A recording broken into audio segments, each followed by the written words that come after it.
Penjabat Wali Kota Sukabumi Kusmana Hartaji melakukan pemantauan langsung harga-harga bapokting yang ada di pasaran. Pemantauan tersebut dilakukan ke Pasar Modern Pelita Sukabumi. Didampingi Kepala Dinas Kumindag Kota Sukabumi, Kang Tutu, sapaan akrab penjabat Wali Kota Sukabumi mengatakan, berdasarkan hasil pemantauan terdapat beberapa kenaikan harga bapokting yang terjadi.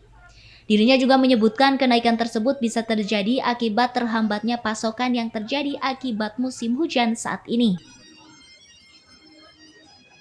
Hari ini untuk beras premium dan medium ya, itu masih di kisaran 13.500 sampai 14.000.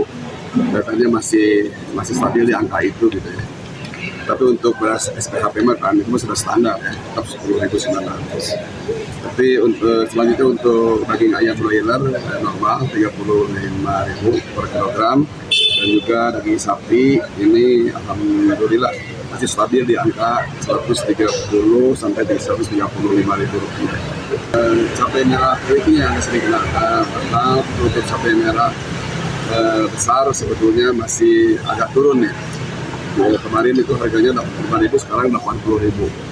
Sementara untuk bawang putih itu antara 38 sampai ini juga cukup ada kenaikan sebetulnya.